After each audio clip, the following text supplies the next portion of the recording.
দরবারে। আর আমি কৃতজ্ঞতা জানাচ্ছি আমাদের দলের চেয়ারপারসন বেগম খালেদা জিয়া এবং ভারপ্রাপ্ত চেয়ারম্যান জনাব তারেক রহমানকে, ওনার প্রতি কৃতজ্ঞতা। 237টা আসনে মনোনয়নের সাথে সিলেট 2 আসনে আমাকে মনোনীত করার জন্য।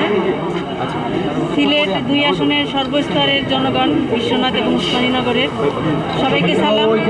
এবং আমি মনে করি যে সবার ঐকান্তিক প্রচেষ্টা, ভালোবাসা এবং তাদের আন্তরিকতার কারণে আজকে আমি এখানে পৌঁছতে পেরেছি।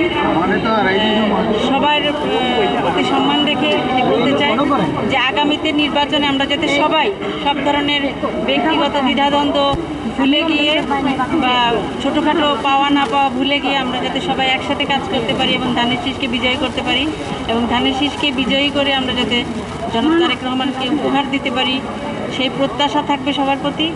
আর দল হিসাবে আমরা কাজ করছি এবং দীর্ঘ 13 বছর আমার স্বামী ইলিয়াস আলী অতীতে কাজ করেছেন দীর্ঘদিন এই দলের জন্য, এবং তিল তিল করে একটি সংগঠনকে গড়ে তুলেছেন।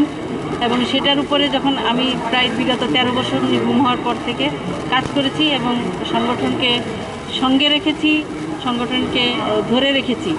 তো সেই জায়গা থেকে আমরা চেষ্টা করছি যে সবাইকে নিয়ে যাতে, এবং সাধারণ জনগণ, সাধারণ ভোটার, তরুণ সমাজ, তারপরে মহিলা সমাজ সবাইকে সম্পৃক্ত যাতে করতে পারি। আলেম উলামা সমাজ যারা আছেন, বিভিন্ন মাদ্রাসা মসজিদের ইমাম মুয়াজ্জিন বা সম্পৃক্ত যারা আছেন, সব এবং ধর্ম, হিন্দু ধর্মাবলম্বী এবং সব ধর্ম দলমত নির্বিশেষে এবং সব ধর্মের লোকজনকে সম্পৃক্ত করে আমরা যাতে নির্বাচন করতে পারি এবং নির্বাচনে ইনশাল্লাহ বিজয় হতে পারি, সেই প্রত্যাশা সবার প্রতি রইল। সবাইকে সহযোগিতা করার জন্য আহ্বান জানাচ্ছি।